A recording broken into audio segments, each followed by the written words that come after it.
Hello everyone and welcome back to my YouTube channel Code with Riya.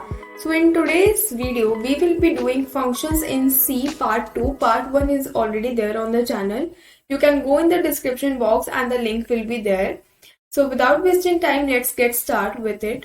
मैं आपको एक बार brief बता देती हूँ कि हमने लास्ट लेक्चर के अंदर क्या क्या करा था। सबसे पहले मैंने आपको फंक्शंस की डेफिनेशन बताई थी which is a block of code that performs a specific task. ये क्या करता है मैंने आपको ये भी बताया था। देन मैंने आपको एक नोट लिखवाया था। Then we had talked about syntax that is function declaration, function definition, function calling क्या होती है। फिर हमने प्रोग्राम करा था एंड उसके बाद मैंने आपको कुछ प्रॉपर्टीज डिस्कस करी थी। ये पूरा कोड, ये पूरा आउटपुट आपको नोट्स के अंदर एज इट इज मिल रहा होगा। once you have joined the telegram, all the notes will be uploaded over there only. So let's start with today's lecture. आज मैं आपको बताने वाली हूँ types of functions. Types. So basically there are two types of functions. The first function is default function. Default function को आप library function भी बोलोगे तो गलत नहीं होगा। काफी सारी बुक्स में डिफॉल्ट फंक्शन लिखा हुआ होता है, कुछ बुक्स के अंदर लाइब्रेरी फंक्शन लिखा हुआ होता है, तो आपको घबराने की जरूरत नहीं है। And the second is user defined functions. तो डिफॉल्ट या फिर लाइब्रेरी फंक्शंस की अगर हम बात करते हैं तो ये होते क्या है। Basically these are the special functions build in C. ये ऑलरेडी सी के अंदर बने हुए होते हैं, इनका ऑलरेडी कोड बना हुआ होता है। You just have to use these functions. Examples की अगर मैं बात करूं तो आप यूज करते हो प्रिंट एफ। इतने दिनों से हम क्वेश्चन सॉल्व कर रहे हैं, उसके अंदर हमने पता नहीं कितनी बार ही प्रिंट एफ यूज करा हुआ है, स्कैनएफ यूज करा हुआ है, बट हमने एक भी बार उसके पीछे का कोड नहीं देखा। मैं आज आपको प्रिंट एफ के पीछे का कोड भी पूरा दिखाने वाली हूँ। User defined function as the name suggest कि यूजर इन्हें डिफाइन करता है अपने लिए। It is declared and defined by user बोल सकते हो या फिर आप प्रोग्रामर भी बोल सकते हो, गलत नहीं होगा। अब जब भी हम बोलते हैं that we want to pass any argument, passing argument का क्या मतलब होता है, let's understand this. Passing arguments, okay. So देखो फंक्शंस दो काम कर सकते हैं, या तो they can take the value और they can give some value. Either they can take the value और they can give the value. जब कोई भी आर्ग्यूमेंट वैल्यू लेता है तो उसको हम बोलते हैं parameter.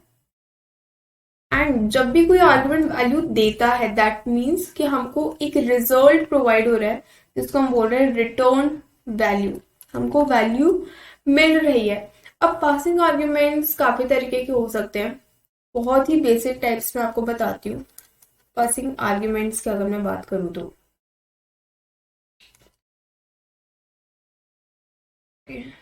So the first one is, अगर मुझे करवाना है हेलो वर्ल्ड प्रिंट, तो फॉर एग्जाम्पल मैंने एक फंक्शन बनाया वॉइड प्रिंट हेलो के नाम से मैंने एक फंक्शन बनाया कुछ इस तरीके से। ये मैंने फंक्शन को डिक्लेयर करा है। सेकंड मैंने एक और बनाया void print table. For example मुझे एक टेबल को प्रिंट कराना है तो मैंने लिखा इंट एन, ठीक है। फिर एक थर्ड ले लेते हैं जिसमें मुझे सम करवाना है तो मुझे दो वैल्यूज, एटलीस्ट मुझे दो वैल्यूज चाहिए ही चाहिए। तो मैंने लिया int x and int y. इन तीनों के बीच में कुछ आपको डिफरेंस दिख रहा है। यहाँ पे कोई भी आर्ग्यूमेंट नहीं है, यहाँ पे वन आर्ग्यूमेंट है एंड यहाँ पे आपके पास दो आर्ग्यूमेंट्स है। ये इतना अच्छे से अब ये अगर आपको समझ में नहीं आया तो डोंट वरी, हम एक क्वेश्चन करते हैं उससे ज्यादा क्लियर होगा आपको। क्वेश्चन करते हैं यहाँ पर। सबसे पहले आप हेडर फाइल लिखते हो that is hash include stdio.h। यहाँ पे हम क्या कर रहे हैं, ये प्रोग्राम क्या है, that you have to find the sum of two numbers using function. Normally तो हमने सम बहुत निकाला है, बट हमको इस बार फंक्शंस को यूज कर कर सम कैलकुलेट करना है। तो वो कैसे करते हैं, इसके अंदर हम ये थर्ड वाला यूज करने वाले हैं। इन दोनों को भी हम आज की ही क्लास के अंदर यूज करेंगे, सो वीडियो को एंड तक जरूर देखना। इसके बाद हम लिखते हैं इंट सम, क्योंकि मैं यहाँ पे क्या करना चाहती हूँ, मुझे एक रिटर्न करवाना है, मुझे एक वैल्यू है जो मुझे रिटर्न चाहिए। Int x and int y, मेरे पास दो वेरिएबल्स है जो कि मैंने लिए हैं, यहाँ पे मैंने इसको डिक्लेयर कर दिया। एंड इसके बाद मैं लिखती हूँ इंट मेन, एंड हमारा प्रोग्राम यहाँ से हो गया स्टार्ट। यहाँ पे मैंने दो इंटीजर्स बनाए, दो और इंटीजर्स बनाए, और वो दो इंटीजर्स फॉर एग्जाम्पल यही है, x एंड y बनाए मैंने प्रिंटफ से एक स्टेटमेंट प्रिंट करवाया, enter the first number, enter first number. Then हमने स्कैनफ के अंदर x की वैल्यू को इनपुट करवा लिया, scanf percentage d ampersand x। इसी को कॉपी भी मैं कर सकती थी, बट चलो कोई बात नहीं, हम लिख देते हैं। एंटर सेकेंड नंबर एंड यहाँ पे हम लिखते हैं scanf percentage d and ampersand y।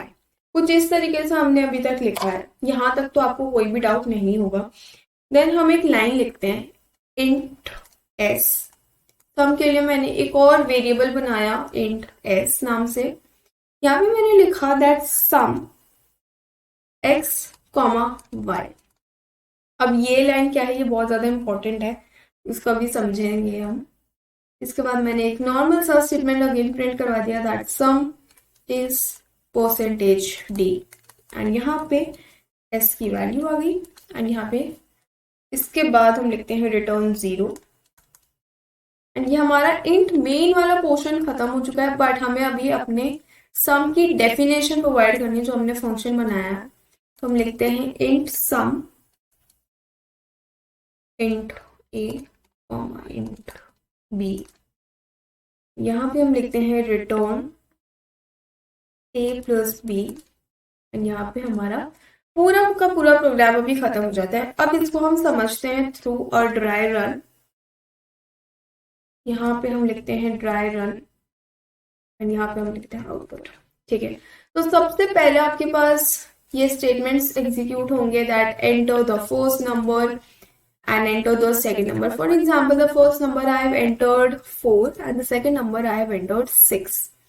अब क्या होगा, यहाँ पे जो x की वैल्यू यूजर ने एंटर करी वो यहाँ से उठ के जाएगी यहाँ, और जो y की वैल्यू यूजर ने एंटर करी वो यहाँ से उठ के जाएगी यहाँ। अब यहाँ पे बेसिकली मैं क्या कर रही हूँ, मैं यहाँ पे फंक्शन सम नाम का फंक्शन मैं कॉल कर रही हूँ। अगर आपको याद नहीं है तो मैं आपको दिखा देती हूँ एक बार नोट्स के अंदर, कि जब भी हमको फंक्शन को कॉल करना होता है तो हम कुछ इस तरीके से लिख रहे होते हैं। सो यहाँ से फंक्शन कॉल होगा, एंड ये पूरे प्रोग्राम में ढूंढेगा कि भाई सम नाम का फंक्शन कहाँ है विथ 2 आर्ग्यूमेंट्स। अब फंक्शन जब भी कॉल होता है तो कुछ सेट ऑफ थिंग्स है जो कि चेक होनी होती है, दैट इज कि फंक्शन का जो नेम है वो करेक्ट है या नहीं, यहाँ पे अपर केस यहाँ लोअर केस कुछ मिसमैच तो नहीं है, नंबर ऑफ आर्ग्यूमेंट सही है या नहीं, the data type that is used in the argument is correct और नॉट। तो ये 2-3 चीजें हैं जो कि चेक होनी होती हैं, विच कन्फर्म्स कि हम एक सही फंक्शन जो हम सच में प्रिंट करवाना चाहते हैं हम उसी को यूज कर रहे हैं, कोई दूसरा फंक्शन हम यूज नहीं कर रहे हैं। तो यहाँ से x की वैल्यू जो भी है वो उठ के a के अंदर आ जाएगी, एंड y की वैल्यू जो भी है वो उठ के b के अंदर आ जाएगी। आप हमेशा इन दोनों वैल्यूज वेरिएबल्स को डिफरेंट लेते हो।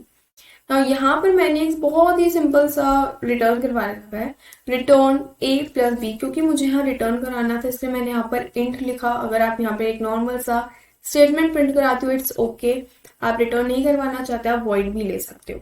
यहाँ पे मैंने लिखा रिटर्न a प्लस b, तो यहाँ पे जो a की वैल्यू वो इधर, b की वैल्यू जो इधर। नाउ इनकी जो वैल्यूज है, x की वैल्यू मैंने एंटर करी है 4 एंड y की वैल्यू मैंने एंटर करी है 6। तो सब्सिक्वेंटली जो a के पास वैल्यू आई है, जो यहाँ पर है वही वैल्यू यहाँ पर आएगी, और जो यहाँ पर है वही वैल्यू यहाँ पर आएगी। ऐसा नहीं होगा कि y की वैल्यू a के पास चली गई, x की वैल्यू b के पास चली गई, ऐसा मिसमैच नहीं होता है। तो a की वैल्यू क्या होगी मेरे पास 4 एंड b की वैल्यू मेरे पास होगी 6। जब मैंने लिखा रिटर्न a प्लस b को जब मैं रिटर्न करती हूँ इट बिकम्स 4 प्लस 6। अब ये जो मैंने 4 प्लस 6 लिखा, अब ये पूरा का पूरा फंक्शन एग्जीक्यूट हो चुका है सक्सेसफुली। अब ये 4 प्लस 6 होके हो गया है 10। ये 10, ये अगर मैं इसको सिंप्लीफाई करके लिखूं तो ये s इज इक्वल्स टू 10 हो जाएगा, क्योंकि जो फंक्शन की पूरी वैल्यू मेरे पास आ रही है दैट इज 10। 10 चला जाएगा s के अंदर एंड मैं नेक्स्ट लाइन में क्या कर रही हूँ, मैं s को ही प्रिंट करवा रही हूँ। तो मेरे पास क्या प्रिंट होगा इधर, दैट द सम इज 10। इसको मैं एक बार आपको कंपाइलर पे रन करके दिखा देती हूँ। बिल्कुल सेम टू सेम प्रोग्राम लिखा है। सबसे पहले हेडर फाइल लिखी है, उसके बाद मैंने फंक्शन को डिक्लेयर किया है जो मैं यूज करने वाली हूँ दैट इज इन सम। मैंने यहाँ पे a b और x और y को क्रिस क्रॉस कर दिया है, उससे कोई फर्क नहीं पड़ता है। जस्ट अ मिनट, या यहाँ पे प्रिंट एफ करवाया, enter the first number, a के अंदर वैल्यू ले ली, enter the second number, b के अंदर वैल्यू ले ली, int s is equal to sum a comma b। यहाँ पे फंक्शन कॉलिंग करवाने, आप यहाँ पे चाहो तो कमेंट कर लिख भी सकते हो फंक्शन कॉलिंग, इससे आपका प्रोग्राम ज्यादा अच्छा दिखता है। एग्जाम में अगर आपको लिखना हो तो आप इसी तरीके से रिप्रेजेंटेबल मैनर में लिखना, एग्जामिनर को भी अच्छा लगता है। एंड देन यहाँ पे हमने एक सिंपल सा स्टेटमेंट प्रिंट करा है ताकि हमको सम की वैल्यू प्रिंट होकर आ जाए। एंड यहाँ पे हमने जो अपना फंक्शन है वो लिखा है in sum, int x int y, हमने आर्ग्यूमेंट्स लिखे हैं एंड यहाँ पे रिटर्न कर दिया है। Now let's run this program and see if it is working in the correct way और नॉट। सो मेरे पास यहाँ पे आया है एंटर द फर्स्ट नंबर, तो मैंने 4 एंटर करा। Enter the second number, I have entered 6 and मेरे पास सम आता है 10। You see I entered 4, 6 and the sum is 10। एक और बार रन करके देख लेते हैं, कुछ डिफरेंट वैल्यूज डालते हैं इस बार। For example I entered 50 and I entered 20, so the answer should come out to be 70। 70 मेरे पास सम आ रहा है। It means that this program is working in the correct way। Also मैंने आपको बोला था कि मैं आपको प्रिंट एफ की डेफिनेशन दिखाऊंगी। सबसे पहले आपको इस पर क्लिक करना होता है, then you have to right click on this and then you have to go to, आपके पास ये आ जाएगा गो टू डेफिनेशन। जैसे आप इसके ऊपर क्लिक करोगे एक बहुत ही बड़ा चौड़ा कोड आपके सामने लिखकर आ जाएगा। इस छोटे से फंक्शन के अंदर प्रिंट एफ हो गया, स्कैन हो गया, इतना बड़ा कोड लिखा हुआ है। Seriously it's about 950 lines, 950 LOC है। इतना बड़ा कोड आपको लिखने की जरूरत नहीं पड़ती, आप सिंपली प्रिंट एफ यूज कर लेते हो, स्कैन एफ यूज कर लेते हो। It has become that easy for you guys. Okay, so एक नेक्स्ट प्रोग्राम भी हम करते हैं। नेक्स्ट प्रोग्राम मैं आपको कंपाइलर पे ही दिखा देती हूँ। फंक्शन ऑफ टेबल प्रिंटिंग, हमको एक टेबल प्रिंट करवानी है using arguments and parameters. Arguments and parameters के बीच में डिफरेंस क्या होता है हम ये भी डिस्कस करने वाले हैं आफ्टर दिस क्वेश्चन। सो यहाँ पे मैंने सबसे पहले क्या करा है, एक हेडर फाइल बना दी है, एक फंक्शन को मैंने डिक्लेयर किया है वॉइड प्रिंट टेबल, एन वो नंबर है जो कि यूजर एंटर करेगा। यहाँ पे इंट एन बनाया है हमने, print F enter the number, scan F के अंदर हमने नंबर को एंटर करवा लिया। यहाँ पे जो मैंने ये लिखा है दैट इज फंक्शन कॉलिंग, यहाँ पे n as a argument pass हो रहा है। देन हमने लिखा रिटर्न 0 एंड यहाँ पे हमने अपना फंक्शन बनाया है void print table, int n int i and यहाँ पे एक फॉर लूप लगाया जिससे हमारी पूरी की पूरी टेबल प्रिंट होकर आ जाएगी। अब इसको एक बार मैं आपको समझा देती हूँ। सबसे पहले आएगा enter the number and this. अब जैसे ही यूजर नंबर एंटर करता है वैसे ही वो वैल्यू यहाँ पर आ जाएगी एंड वो वैल्यू यहाँ से आ जाएगी यहाँ पर। ओके, यहाँ पे जो भी वैल्यू है वो आपकी यहाँ पर आ जाएगी एंड यहाँ से फिर आप प्रोग्राम जो है वो सक्सेसफुली रन करेगा। एक बार इसको रन करके देख लेते हैं। For example enter the number, आप कोई भी नंबर एंटर करो, आई एंटर्ड 6, तो मेरे पास 6 की पूरी टेबल यहाँ पर आ चुकी है, यू कैन सी। सो अब हम बात करते हैं difference between argument and parameters. कई बच्चों को डाउट होता है कि आर्ग्यूमेंट और पैरामीटर्स के अंदर डिफरेंस क्या होता है, तो आज हम ये डिस्कस करने वाले हैं। तो देखो यार, आर्ग्यूमेंट और पैरामीटर्स दोनों को पहचानने की एक आर्ट होती है। आर्ग्यूमेंट जो होता है, basically these are the values that are passed in the function call. And इसकी एक और बात होती है that data type is not return. Data type is not return, इसमें डेटा टाइप लिखा हुआ नहीं होता, इसीलिए मैंने आपको यहाँ पे बोला that this is the argument, क्योंकि यहाँ पे कोई डेटा टाइप नहीं लिखा हुआ। बट अगर मैं इसकी बात करती हूँ तो ये क्या है, ये एक पैरामीटर है। So in argument, values that are passed in function call। और पैरामीटर क्या होता है, पैरामीटर और the values in function declaration और डेफिनेशन, जो वैल्यू जा रही होती है। फॉर एग्जाम्पल, ऊपर वाले एग्जाम्पल में अगर मैं आपको बताऊं तो यहां से जो x की वैल्यू a के अंदर जा रही है दैट वाज 4, तो 4 जो जा रहा है मैं इसको बोलूंगी that it is a parameter and these are arguments। तो यहाँ पे हम लिख सकते हैं that values in function calling that are used in function calling, या फिर आप कर सकते हो definition। ये calling नहीं होगा, ये declaration होगा, function declaration। जो सेकेंड डिफरेंस आता है आर्ग्यूमेंट में, that is it they are use to send the value. On the other hand, parameters are use to receive the value, बात करें अगर थर्ड पॉइंट की, सो आर्ग्यूमेंट को आप बोल सकते हो actual parameter, it is also known as actual parameter. बात करो अगर पैरामीटर की, so it is known as formal parameter. तो ये भी कभी कभी ये 1 मार्क्स के अंदर आ सकता है, तो आपको ये पता होना चाहिए। ओके, अब मैं आपको एक नोट लिखवाती हूँ which is very important note. The first point is that a function can return only one value. Function जो है वो हमेशा एक ही वैल्यू को क्या कर रहा होता है, रिटर्न कर रहा होता है at a time. Second point is that the changes to the parameter in function, changes to the parameter in function don't change the value in calling function। Which means कि अगर आपने किसी फंक्शन का parameter change कर दिया तो इसका मतलब ये नहीं है कि जब वो फंक्शन कॉल होगा तो उसकी वैल्यू ही चेंज हो जाएगी। ऐसा क्यों नहीं होता, because whenever a function is called, a copy of the argument is pass to the function and not the original copy. Copy is because copy of the argument is passed to the function। कुछ और examples को cover up करते हैं। मैं यहाँ पे example समझा दूंगी बट मैं आपको कंपाइलर पे ही डायरेक्टली रन करके दिखा देती हूँ। Okay, so this is the example that we are gonna do. सबसे पहले मैंने लिखा है header file hash include math.h। math.h header file मैंने क्यों इंक्लूड करी है, इस पे भी हम बात कर लेते हैं एक बार। ओके,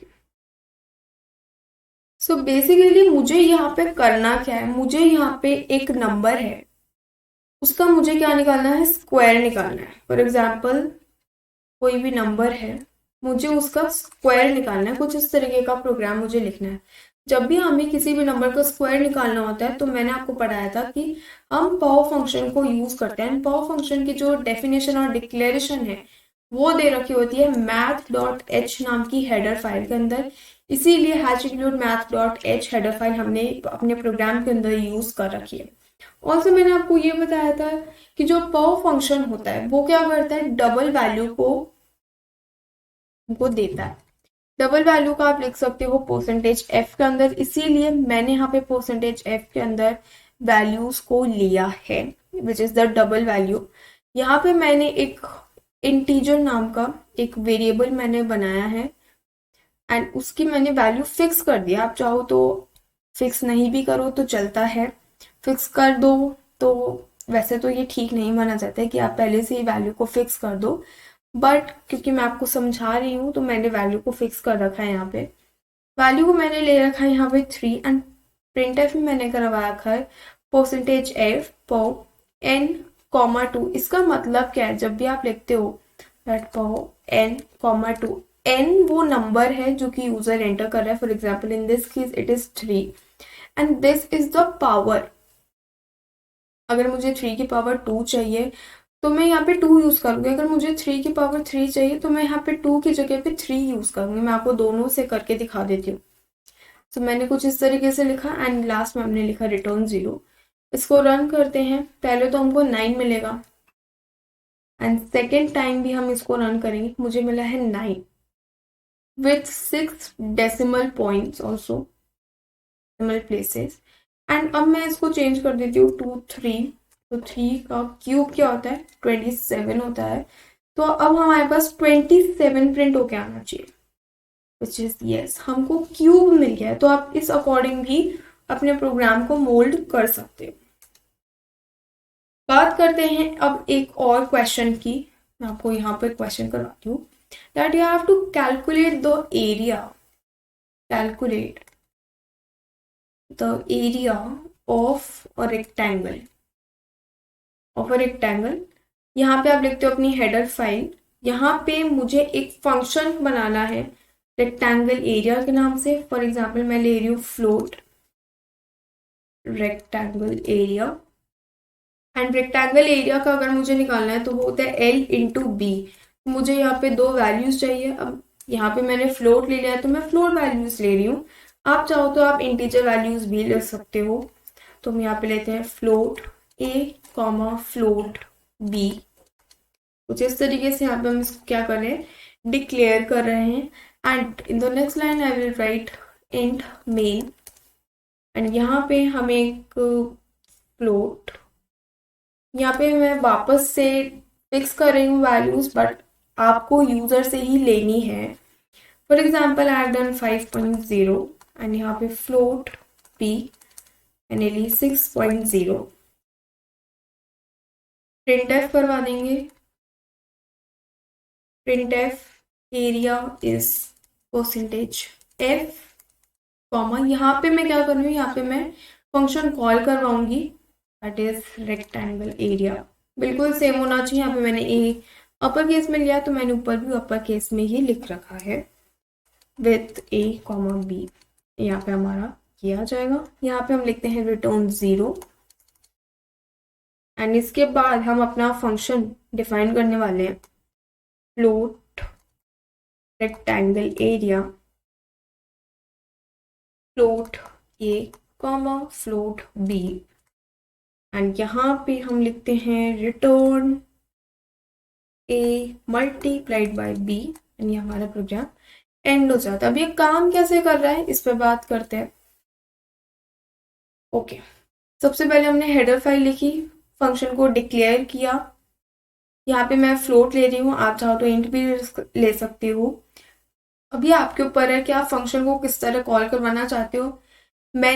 मुझे दो स्टेटमेंट्स ना लिखने पड़े इसलिए मैंने एक ही स्टेटमेंट के अंदर इसको मर्ज कर दिया एंड देन मैंने लिखा है रिटर्न 0 एंड देन नॉर्मली जो हमने प्रोग्राम लिखा था, जो हमने फंक्शंस लिख रहे हैं हम इतनी देर से, मैंने कुछ उसी तरीके का फंक्शन लिखा है। सम में भी हमने यही करा था, यहाँ पे हमने दो इंटीजर वैल्यूज ली थी एंड यहाँ पे हमने प्लस का साइन लगा दिया था। यहाँ पे बेसिकली आपको जो परफॉर्म करना है, जो आपका फॉर्मूला है वो आता है। तो इसको हम यहाँ तो रन कर नहीं सकते, तो कंपाइलर पे चलते हैं एंड ये रहा प्रोग्राम। बिल्कुल सेम टू सेम प्रोग्राम लिखा है। मैं यहाँ पे आपको रन करके दिखा देती हूँ, एक बार समझा मैंने आपको ऑलरेडी दिया है। तो यहाँ पे मेरे पास आया है that the area is 30 0.6 zeros आती हैं यहाँ पे, क्योंकि मैंने वैल्यूज को फिक्स कर लिया था। एक बार इसको ट्राई करो बिना वैल्यूज को फिक्स करे, दैट इज आप यूजर से वैल्यूज को लो। And the homework question for today is you have to find the area of square, circle and triangle. Using the same method, आपको कुछ ज़्यादा कुछ करना नहीं है। फ्लोट ए एंड बी की जगह पर अगर आप स्क्वायर लेना चाहते हो तो आपको साइड लेना है, एंड यहाँ पे सिंपली जो भी आप जिस शेप का भी आप एरिया कैलकुलेट करो उसका फॉर्मूला लिखना है। बहुत ही सिंपल क्वेश्चन है। So yeah, that's all for today. Subscribe my channel if you are new to my channel, and don't forget to hit the bell icon. Thanks for watching this video, and I'll meet you in the next video.